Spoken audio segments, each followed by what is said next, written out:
Terima kasih Pak Haji Nur Syahid Asagi. Bismillahirrahmanirrahim. Assalamualaikum warahmatullahi wabarakatuh. Alhamdulillahirabbil alamin. Shalatu wassalamu ala asyrofil anbiya'i wal mursalin wa ala alihi wa ashabihi ajmain. Rabbi shrah li sadri wa yassir li amri wahlul 'uqdatam min lisani yafqahu qawli. Amma ba'du. Yang saya hormati Bapak Dr. Ismail Ruslan MSI. Beliau adalah Ketua FKUB Kalimantan Barat di IAIN Pontianak sebagai Wakil Rektor 3. Yang saya hormati Bapak Haji Nur Syahid Asagi selaku Sekretaris FKUB Kalimantan Barat. Bapak Ibu, teman-teman penyuluh atau siapalah unsurnya di sini ya, yang saya banggakan, puji syukur kepada Allah Subhanahu Wa Taala pagi hari ini kita bisa ketemu, bisa silaturahmi, kemudian sholawat dan salam kehadirat Nabi junjungan Muhammad Sallallahu Alaihi Wasallam. Mudah-mudahan keselamatan dan kesejahteraan juga tercurah kepada kita semua. Pertama-tama saya ucapkan terima kasih kepada Bapak Ketua FKUB karena sudah memfasilitasi saya untuk bisa diskusi dan menyampaikan beberapa ide kecil lah terkait dengan keilmuan saya di bidang pendidikan anak usia dini. Jadi saya S1 dulu PAI di STAIN Pontianak, kemudian mau S2 sudah tes di UI Bapak Ibu sekalian, ambil filsafat, sudah lulus, lalu ternyata oleh Ketua STAIN waktu itu Prof. Muhammad Aitami Salim disuruh dibatalkan, nggak usah ngambil dan teruskan filsafat di UI, ambil saja di UNJ Universitas Negeri Jakarta, ambil PAUD. Karena perintah Pak Ketua, jadi dengan berat hati saya mengambil. Dan ternyata Bapak Ibu sekalian, saya sedang tersesat di jalan yang benar rupanya. Dulu memang saya agak keberatan karena saya melihat bahwa, dan ini sebenarnya sampai hari ini ya, mainstream orang berpikir bahwa anak usia dini itu katakanlah isu yang terpinggirkan atau termarginkan gitu ya. Nah, tapi setelah saya menggeluti dan mendalami, hampir semua hasil riset, tulisan jurnal, semua peneliti, semua pakar, dan semua temuan sampai pada satu kesimpulan bahwa mendidik manusia itu mesti dimulai sejak usia dini. Indonesia saja itu sampai sekarang nggak bisa masuk Piala Dunia, itu karena memang pendidikan usia dini di sepak bola kita nggak pernah ada. Itu paling gampang deh. Nah, saya nggak usah cerita misalnya macam-macam riset gitu ya, bahwa mengapa kok pendidikan anak usia dini itu penting. Tapi satu saja saya ingin sampaikan, hasil temuan terbaru dari riset neuroscience itu Bapak Ibu sekalian. Dari neuroscience itu adalah ilmu tentang otak. Jadi orang belajar tentang sel-sel otak, kemudian menemukan. Jadi kalau kita ketemu dengan orang pada saat remaja atau saat dewasanya melakukan praktek atau perilaku yang menurut kita keliru, salah, abnormal, itu hampir bisa dipastikan karena masa lalunya sejak 0 sampai 8 tahunnya ada salah asuh atau negatif parenting. Nah, jadi kalau misalkan ada guru SD, guru SMP, guru SMA sampai dosen kesulitan mengajar satu anak manusia yang nakal, yang bebal kata kita ya, luar biasa. Kalau orang sampas bilang sosok susah diatur, atau ada orang tua yang kekanak-kanakan. Menurut ilmu neuroscience ini ada satu sel yang memang dia rusak pada saat proses parenting di usia 0 sampai 8 tahun. Jadi Bapak Ibu sekalian, sel otak kita itu, neuron kita itu jumlahnya miliaran. Jadi kalau yang miliaran ini tidak disupport, tidak diisi, tidak diasuh dengan nilai-nilai positif, dia akan hangus, dia akan hilang dan tidak akan tumbuh lagi. Nah, itu yang bahayanya. Kalau kemudian dia bisa tumbuh dengan makan kolagen, makan ini, makan itu, bisa gampang. Tetapi dia tumbuhnya pada saat hamil, kemudian paling cepat progresnya itu tumbuh usia 0 sampai 9 tahun, tetapi kemudian beranjak dewasa, beranjak remaja, beranjak tua, dia akan semakin hilang, hangus. Sebuah riset mengatakan di orang-orang Asia, apalagi di Asia Tenggara, itu Bapak Ibu sekalian, kita belum masuk ke materi ya. Saya ingin mengantarkan kepada kita semua bahwa mendidik anak dalam institusi keluarga itu urgen dari sudut dan kacamata keilmuan, sains, neuroscience. Hasil riset misalkan, Bapak Ibu, membandingkan jumlah sel otak antara orang Eropa, orang Asia, Korea Selatan, Jepang dan segala macam dibanding dengan orang-orang Asia Tenggara, ternyata kita kalah jauh. Orang Eropa itu jumlahnya bisa 2 sampai 3 miliar yang itu termanfaatkan. Nah, kenapa kemudian misalkan bisa terjawab peradaban di Eropa, sainsnya, ilmunya, main bolanya juga hebat, maju. Nah, orang Korea Selatan, orang Jepang itu juga ternyata jumlah neuronnya, jumlah sel otaknya lebih banyak ketimbang jumlah sel otak orang-orang Asia Tenggara. Kenapa? Sel otak kita, anak-anak kita itu tumbuhnya sama, tetapi tidak termanfaatkan, kemudian dia hangus. Sama seperti misalkan ruangan ini, Bapak Ibu sekalian, oleh panitia itu disusun misalkan sampai 30 kursi, tetapi tidak ada yang isi, gitu ya, kosong, yang ada hanya 5 orang. Udah, kursi ini akan buruk dengan sendirinya, perlahan-lahan tidak akan muncul lagi. Jadi sampai gede, sampai dewasa, sampai orang tua, begitulah kita dengan kapasitas kita. Nah, gitu kira-kira. Karena memang neuron itu bisa berkembang, kalau istilah saya ditali temalikan. Jadi sel otak itu tumbuh, tapi kalau tidak ada asupan dari luar, dari orang tua, dari guru, dari masyarakat, dari guru ngaji, dia tidak akan bertali temali. Semakin ruwet sel otak ini, karena banyak informasi luar dan masuk, maka orang akan semakin pintar, orang akan semakin dewasa. Nah, dan disinilah dalam perspektif neuron ya Bapak Ibu ya, dan disinilah di neuron ini, di sel otak ini, manusia itu dikendalikan. Ada orang dewasa yang kekanak-kanakan karena memang sel otaknya sudah rusak pada saat usia dini.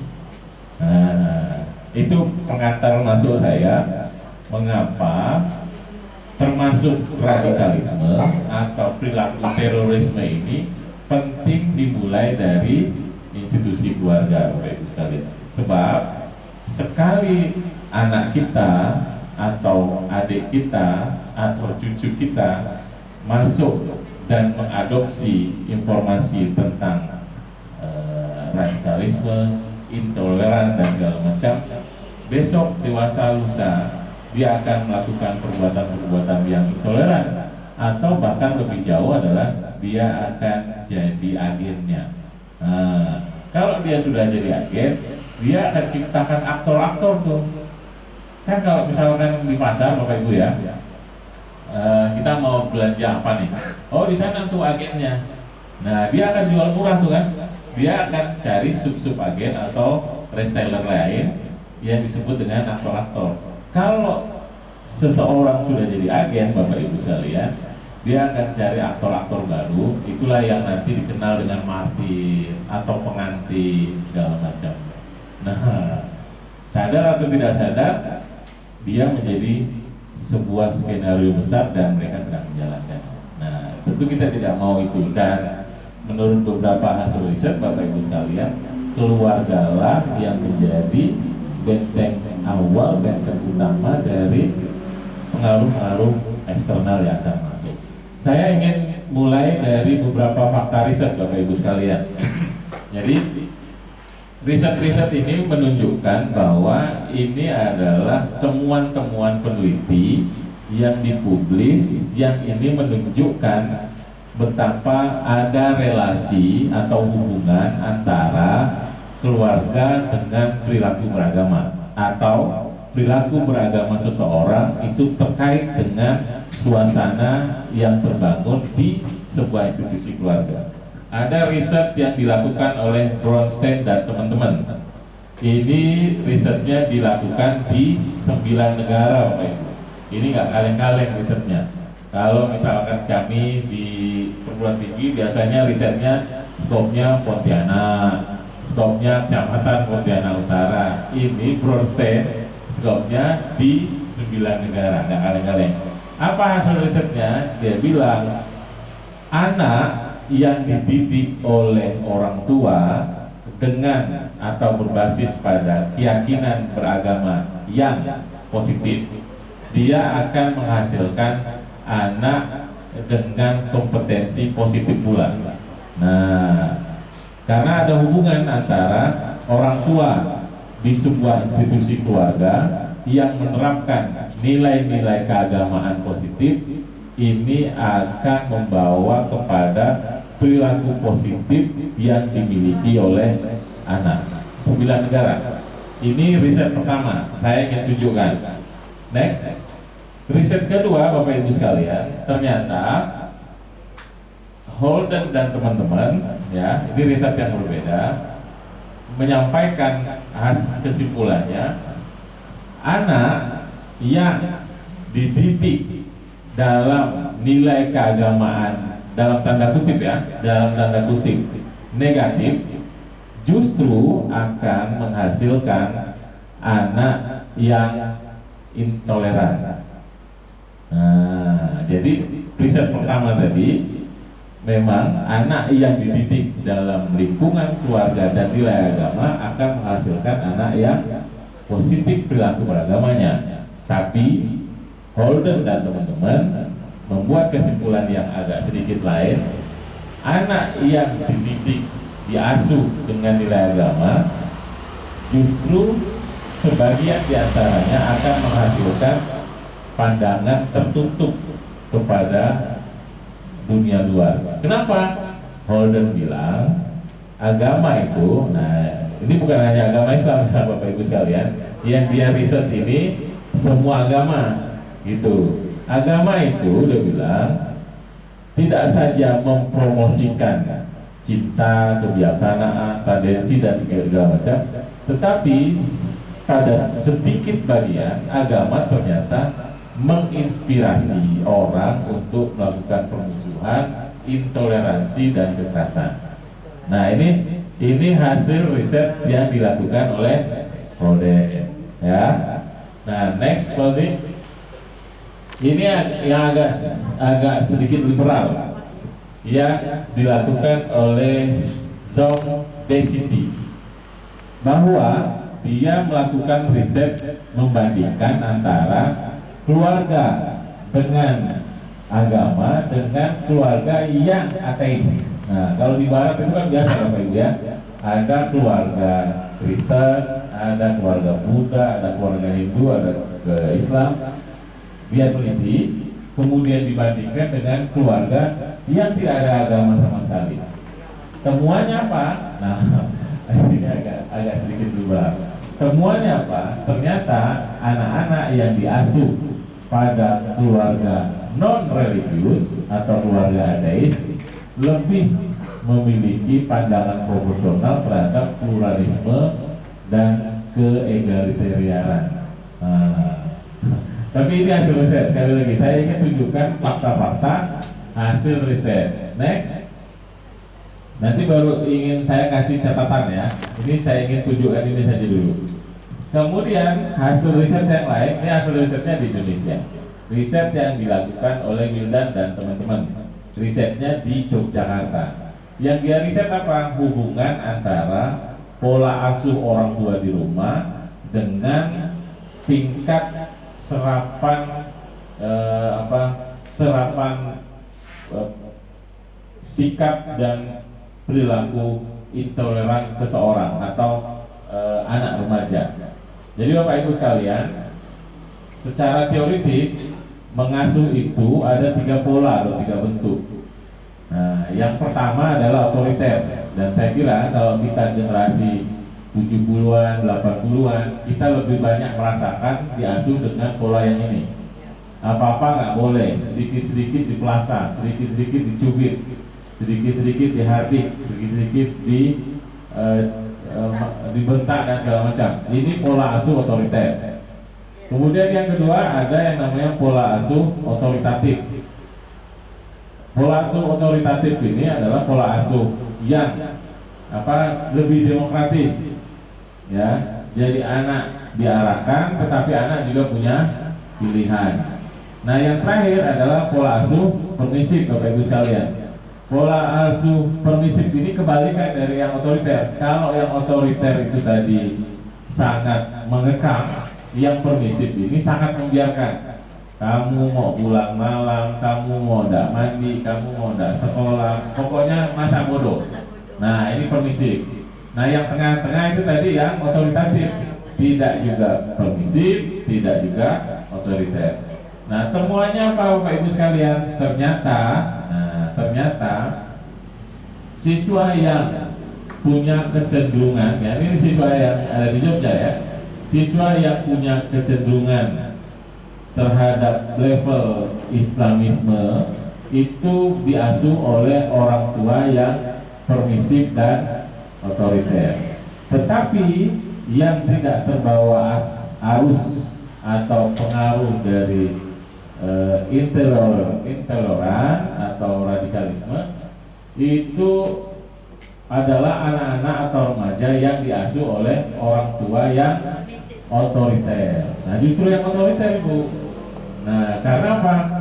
Berjalan nggak boleh, bergaul harus orang tua yang milihkan, sekolah juga orang tua yang milihkan, main internet nggak mau nggak boleh semaunya. Nah, kira-kira gitu. Nah, next.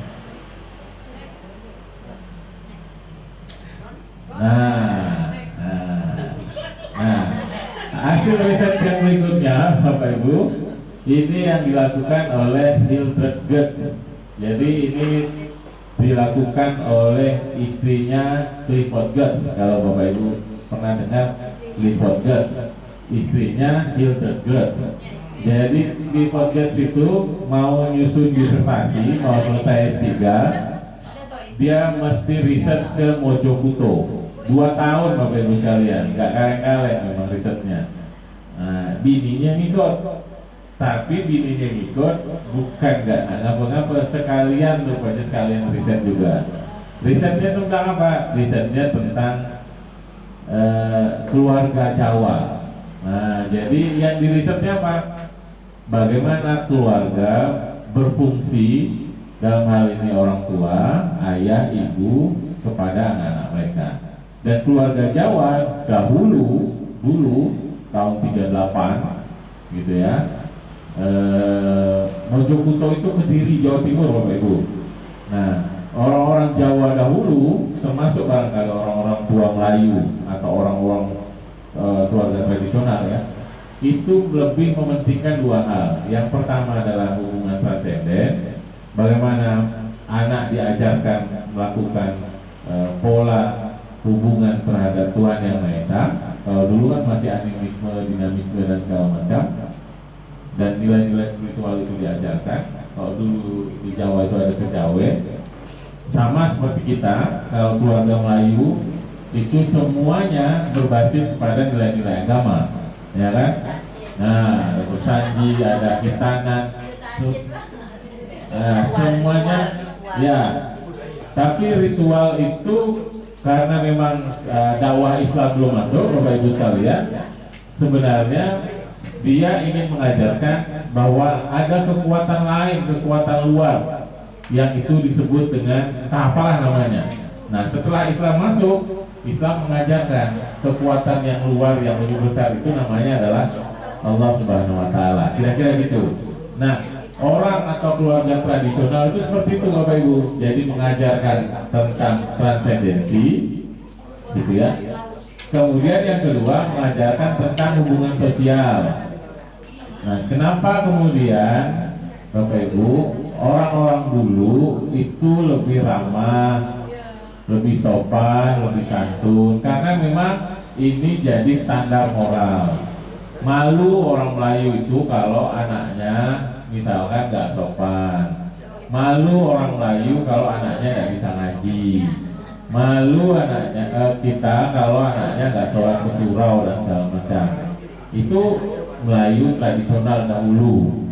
Nah, tapi sekarang ternyata ada pergeseran. Next, Rosie. Next. Next point. Next lagi lah. Nah. Oke, Bapak Ibu. Tadi yang saya sampaikan adalah fakta-fakta riset ya. Riset ini adalah kerangka ilmiah untuk sampai kepada kesimpulan. Yang ingin saya katakan adalah bahwa dari beberapa contoh riset yang dilakukan oleh orang itu, keluarga adalah institusi penting, institusi urgen, institusi yang sangat vital di mana pendidikan dan nilai mulai diajarkan. Jadi Pak Kanwil sudah bilang bahwa ibu itu, rumah itu, keluarga itu adalah pendidikan pertama dan utama. Riset dari neuroscience juga disampaikan bahwa sel otak itu dimulai sejak masa kehamilan, tumbuhnya sejak 0 sampai 9 tahun. Itu yang disebut dengan usia emas. Nah, sekarang Bapak Ibu sekalian, ternyata ada fakta. Kenapa misalkan di Surabaya ada kasus orang tua bawa anaknya yang masih kecil-kecil, nggak ngerti apa-apa, satu keluarga melakukan bom bunuh diri. Kenapa misalkan orang tua punya masalah, punya anak yang tidak manut, yang kalah, yang nggak bisa diatur oleh anak-anak sendiri. Ini artinya apa Bapak Ibu sekalian? Ternyata orang tua laki-laki atau orang tua perempuan otoritasnya terhadap anaknya sudah melemah. Kita tidak punya kuasa lagi terhadap anak-anak kita. Berbeda dengan dulu, kita sebagai anak sangat takut sama orang tua. Orang tua punya karisma. Dengar jalannya saja di rumah, gitu ya, sudah bergegar lutut ketika ya. Pakai mata saja dicorongkannya gitu ya, itu sudah nggak berani. Hari ini Bapak Ibu sekalian, otoritas orang tua itu dirampas. Itu yang saya sebut dengan keluarga, bapak, ibu, otoritasnya sudah lemah. Nah, apa pemicunya? Nah, monggo silakan kalau yang ada motornya, tidak apa-apa. Apa pemicunya Bapak Ibu sekalian? Yang pertama adalah ternyata, nah ini saya sebut dengan habitus. Habitus itu apa ya? Kebiasaan lah. Ternyata kebiasaan mengasuh orang tua dahulu dengan orang tua yang sekarang sudah lain. Nah, sudah beda. Makanya kadang-kadang ada konflik ya. Apalagi kalau yang sudah jadi nenek ya. Jadi neneknya bilang kalau mandikan bayi itu kayak gini, kalau anak sakit itu kayak gini, kalau besarkan anak itu kayak gini. Tapi anaknya tidak mau, lain lah mak. Dulu cara mandikan bayi kayak gini, dulu cara mengobati bayi kayak gini. Sekarang ini karena sudah ada dokter, sudah ada internet, mengasuh bayi itu kayak gini. Jadi ada dua otoritas yang saling konflik. Nenek, kakek ingin mewariskan pengasuhan model mereka dulu kepada anak-anak mereka, tapi anak-anak mereka nggak mau lagi karena sudah ada struktur baru pengasuhan yang dia dapat dari nonton channel di YouTube, yang dia dapat dari seminar, workshop dan segala macam. Itulah mengapa ya institusi keluarga perannya, otoritasnya kepada anak mereka sudah mulai melemah. Karena seperti yang dibilang Pak Kanwil tadi, karena kita tidak membangun itu. Ada otoritas lain yang saya sebut dengan internet. Ini bahaya. Internet ini. Jadi anak sudah mulai patuh kepada apa yang ditontonnya, apa yang dibukanya, apa yang didengarnya melalui channel-channel yang ada di YouTube, channel-channel yang ada di internet dan segala macam. Nah, kalau seperti ini, apa nilai-nilai yang dari eksternal itulah yang menjadi pegangan anak. Seperti yang ada di penelitian tadi di Jogja itu, Bapak Ibu sekalian. Kenapa para remaja di Jogja itu lebih memilih nilai-nilai yang intoleran atau nilai-nilai yang katakanlah dekat kepada kekanan-kananan atau kekiri-kirian? Karena ada sumber internet. Anak cari pengetahuan agama, cari informasi apa saja, nggak lagi nanya ke gurunya, nggak lagi nanya ke orang tuanya, tapi tinggal klik, tinggal buka Google, tinggal buka YouTube. Sementara informasi dari internet sekarang kita sedang bersaing nih antara sebelah kanan, sebelah kiri, dan yang moderat. Yang kanan juga banyak, yang kiri juga luar biasa, yang moderat sedikit. Nah, apa yang sering dibuka anak, apa yang sering diklik menurut John Nichols itulah yang keluar, Bapak Ibu. Kalau misalkan ini ya, kalau Bapak Ibu sering mengklik Google FKUB, buka Google lagi, yang tampil itu nanti FKUB. Nah, karena kita sering mengklik kata kunci yang FKUB. Nah, kalau anak-anak sering mengklik kata kunci, misalkan tokoh siapa yang jadi idolanya, atau kata kunci apa, itulah yang sering muncul. Karena internet cirinya seperti itu. Nah, jadi ada otoritas baru internet yang mensuplai nilai-nilai yang itu kalah orang tua di rumah. Nah, kemudian yang ketiga, memang yang saya sebut tadi, dunia internet itu sudah dikuasai oleh kelompok kanan dan kelompok kiri, sangat masif. Cobalah buka misalkan YouTube, cobalah misalkan buka Google. Sementara kelompok-kelompok moderat ini agak sedikit tertinggal di wilayah dunia baru atau dunia internet. Jadi Bapak Ibu sekalian, dunia internet ini sesungguhnya adalah dunia baru. Jangan kita remehkan. Kenapa kok dunia baru? Karena memang itu faktanya, kita nggak bisa hidup sekarang tanpa internet, tanpa sosial media, tanpa Facebook, tanpa WA. Jadi apa-apa misalkan semua kita display di YouTube, di status kita, di FB kita. Karena itu menjadi dunia manusia modern saat ini. Misalkan mau makan, kalau dulu mau makan kan kita baca doa dulu kan. Sekarang kalau mau makan apa? Foto dulu. Setelah foto diupload di status WA atau IG. Setelah itu baru doa Allahumma barik lana. Gitu.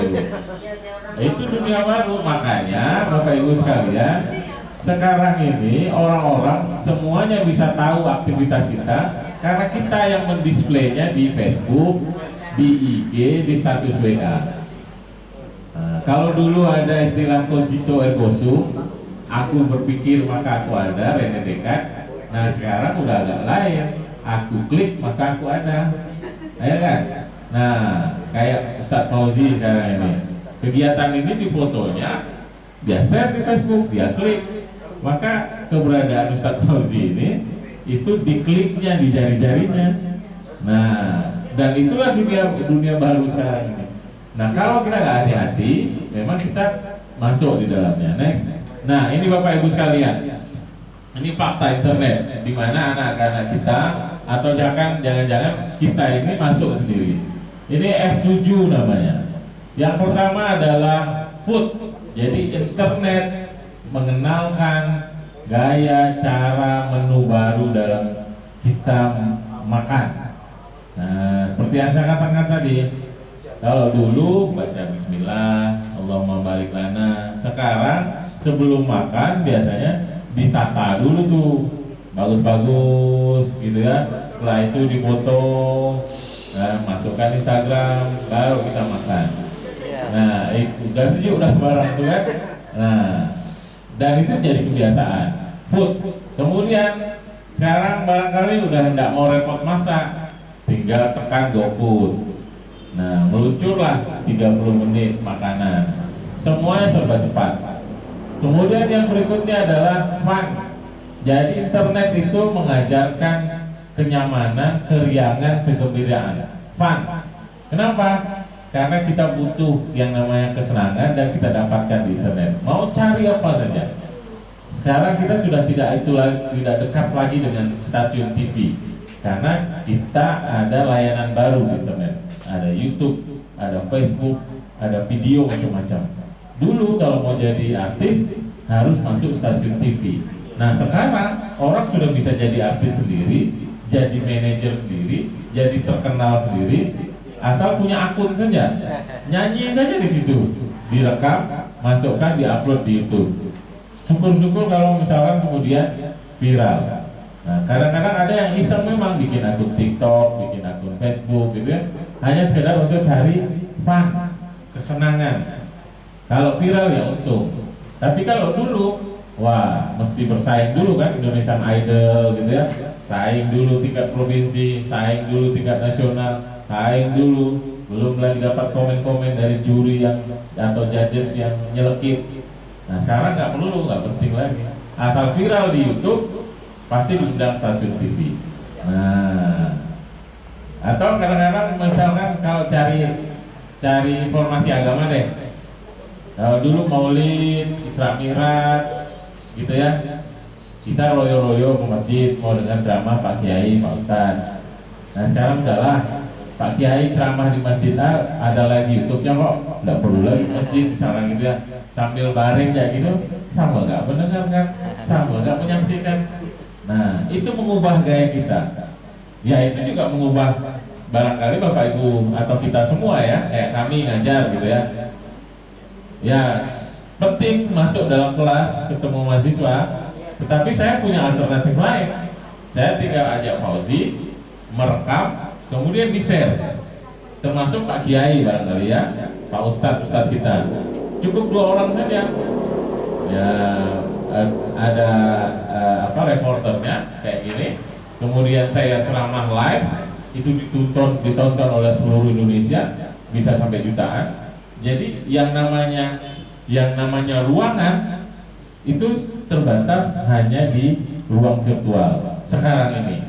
Nah, itulah internet mengubah perilaku kita, perilaku dalam beragama, perilaku dalam konsumsi, perilaku dengan hubungan orang lain.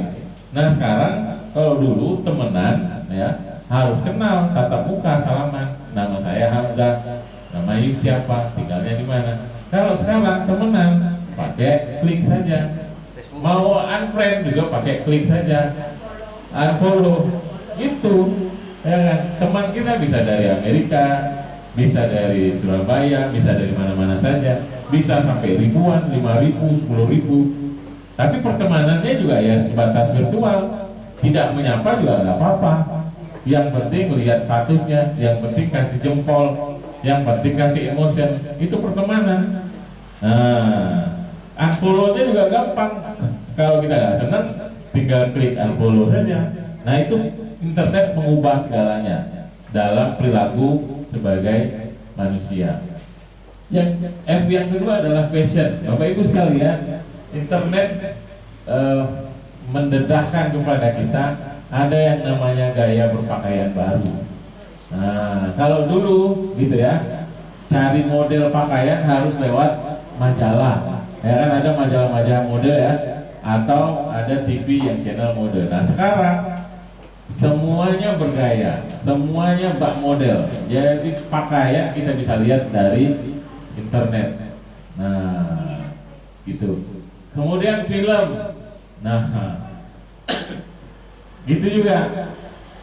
Kita aja kalau misalkan mau agak repot sedikit, bisa jadi artis dan bisa jadi bintang film. Nggak perlu lagi nonton misalkan macam-macam. Mau film tahun berapa, itu kita tinggal tekan internet.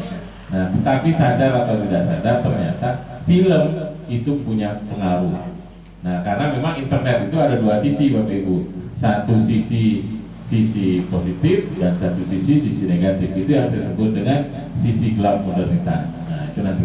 Kemudian yang ke lima adalah fantasi. Nah, ya memang internet menyalurkan itu semua, bahwa dengan dan melalui internet kita diwadahi dengan harapan-harapan, pengen jadi ini, pengen jadi artis, pengen viral, pengen jadi YouTuber yang gajinya miliaran. Kayak dulu siapa menyangka Atta Halilintar itu jadi YouTuber nomor 1 se-Asia, ya kan? Padahal muka misalkan biasa-biasa saja, ya kan? Masih banyak yang lebih ganteng, ya kan? Tetapi karena dia adalah pemula awal dari YouTuber, subscribernya banyak, tertinggi se-Asia, penghasilannya rupanya lebih gede berkali-kali lipat daripada Raffi Ahmad yang ganteng. Nah, itu. Nah sekarang malah artis-artis misalkan justru berbalik, artis yang YouTuber. Kalau dulu ya YouTuber saja, sekarang artis yang YouTuber, punya podcast gitu ya, punya akun channel YouTube. Nah, karena memang menjanjikan. Itu yang bikin orang berfantasi itu. Semua orang punya channel YouTube, semua orang punya channel TikTok. Supaya apa? Terkenal, viral, dapat duit lagi. Sehingga kadang-kadang muncullah perilaku banal. Nah, banal ini Bapak Ibu sekalian, ini perilaku yang tak terkontrol. Saking ingin viralnya, saking ingin dapat duitnya, keluar batas dari norma-norma. Nah, itu. Kemudian filosofi. Nah, ini agak berat sedikit. Internet ternyata itu membawa filosofi yang sudah agak beda. Kalau dulu seperti yang saya katakan, kalau di dalam diskusi filsafat ya Bapak Ibu ya, ada yang mengatakan siapa sesungguhnya hakikat manusia itu. Sebagian filosof bilang hakikat manusia itu adalah di rohnya atau spiritnya. Sebab kalau manusia nggak ada rohnya, nggak ada spiritnya, dia bukan disebut sebagai manusia, disebut sebagai mayat atau jenazah. Ada sebagian yang lain bilang ya manusia itu ya fisiknya atau jasadnya. Sebab kalau nggak ada fisiknya, tak ada rohnya ya atau spiritnya, itu hantu namanya. Nah, jadi muncul lagi yang ketiga. Jadi manusia itu sesungguhnya siapa? Manusia itu sesungguhnya adalah kolaborasi dua-duanya. Ada fisiknya, ada jasadnya. Nah sekarang apa? Siapa sesungguhnya manusia itu? Nah yang saya katakan tadi, manusia itu adalah misalkan di era internet ini, orang yang mendisplay semuanya, pikirannya, perilakunya berdasarkan kepada media-media sosial. Nggak eksis orang kalau misalkan nggak punya akun TikTok, nggak punya akun FB, nggak punya akun IG. Nah, itu mengubah landscape terhadap siapa sesungguhnya manusia. Nah, dan ini memang luar biasa.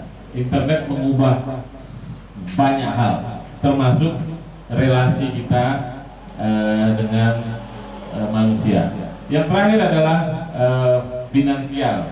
Nah, sekarang kan ada istilahnya e-money ya Bapak Ibu sekalian ya. Jadi kalau dulu misalkan orang barter barang dengan barang, kemudian muncul uang, jadi barang dengan uang. Nah sekarang barang dengan e-money. Jadi cukup klik transfer saja gitu ya, e-money, barang sudah kita dapat. Nah itu yang mengubah dunia kita sebagai manusia. Next, ya next. Nah, Bapak Ibu sekalian, jadi ini kita nggak bisa ngelak ya. Ternyata adik-adik kita atau termasuk kita sendiri itu sudah terperangkap di dunia internet yang dengan segala bentuk konsekuensinya, konsekuensi negatif, konsekuensi positif. Kalau kita nggak benar-benar, kita masuk pada konsekuensi negatifnya. Nauzubillah min dzalik, karena ada sisi gelap di dalamnya. Nah, ideologi transnasional, termasuk ideologi kiri atau ideologi kanan, Bapak Ibu sekalian, ternyata melakukan beberapa strategi, minimal 5 strategi ini ada Bourdieu. Di antaranya adalah yang pertama adalah investasi biologis. Menurut Bourdieu, yang disebut dengan investasi biologis ini adalah dengan cara memperbanyak anak. Nah, kalau zaman pra kemerdekaan kan seperti ini. Supaya orang Indonesia itu banyak, anaknya harus banyak. Nah, ini strategi yang pertama, investasi biologis. Jadi ideologi kanan atau ideologi kiri, radikal atau segala macam, ini ada menggunakan cara yang pertama ini. Dia ciptakan kader-kader dari lingkungan keluarganya sendiri dengan cara investasi biologis melalui anaknya sendiri. Kemudian yang kedua adalah suksesi kapital. Suksesi kapital ini dengan cara mewariskan kapital-kapital atau modal-modal yang dimiliki oleh orang tua kepada anaknya. Ada kapital ekonomi, ada kapital budaya, ada kapital simbolik, supaya ideologi kanan dan kirinya ini terwariskan. Nah, jadi anaklah yang menjadi pewaris dari modal-modal atau kapital yang dia miliki. Dia sekolahkan di sini, dia kasih pelajaran ini, dia kasih pengetahuan ini, itu disebut dengan suksesi kapital. Yang berikutnya adalah investasi edukasi. Nah, kelompok kanan atau kelompok kiri juga melakukan ini, Bapak Ibu sekalian. Dia punya kelompok-kelompok, dia punya kader-kader, dia punya media, baik media cetak maupun media online, dia punya sekolah-sekolah untuk menciptakan kader-kader yang ini nanti jadi agen-agen atau aktor-aktor yang menyebarkan paham-paham kanan atau paham kirinya. Yang berikutnya adalah investasi ekonomi. Lagi-lagi memang ekonomi tidak bisa diabaikan. Yang terakhir adalah investasi simbolik. Next, Zi. Nah, lalu pertanyaan berikutnya adalah apa yang kita bisa lakukan, Bapak Ibu, di lingkungan keluarga. Karena keluarga tadi rentan terhadap otoritas luar. Yang pertama adalah mengembalikan otoritas orang tua. Jadi kembalikanlah dan perkuatlah peran ayah dan peran ibu terhadap anak-anak mereka. Jadi anak-anak harus takut. Orang-orang tua harus berkarisma terhadap anak-anaknya. Kalau otoritas orang tua terkalahkan dengan otoritas lain pengganti, nah inilah awal masuk atau pintu masuk di mana internet menjadi tersangka kalau misalkan anak-anak kita masuk di kelompok kiri atau masuk di kelompok kanan. Nah, karena apa? Karena orang tua tidak lagi menjadi sumber utama, contoh utama yang bisa diikuti atau dipanuti oleh orang tua. Yang berikutnya adalah melakukan islamisasi terhadap ruang baru atau modernisasi ruang baru.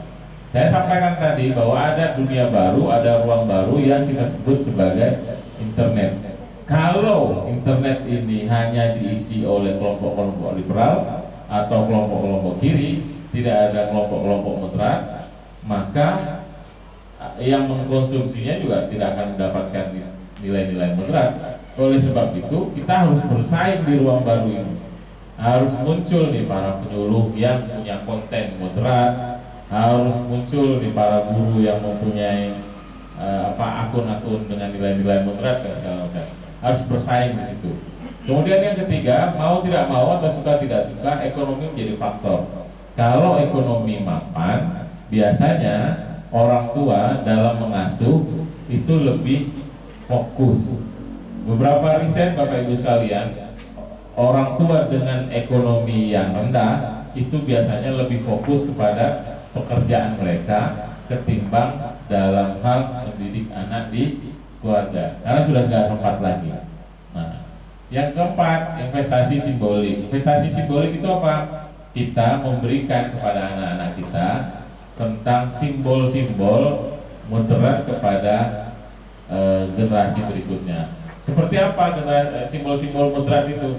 Misalkan kita menyekolahkan anak di lembaga-lembaga pesantren yang moderat, di Madrasah Ibtidaiyah, di Raudatul Atfal, mengenalkan tokoh-tokoh moderat, Abdul Rahman Wahid, Amin Rais, Syafi'i Ma'arif dan segala macam. Itu investasi simbolik. Yang berikutnya, kita ingin bahwa keluarga itu menjadi aktor atau agen dalam moderasi beragama. Bukan justru malah sebaliknya.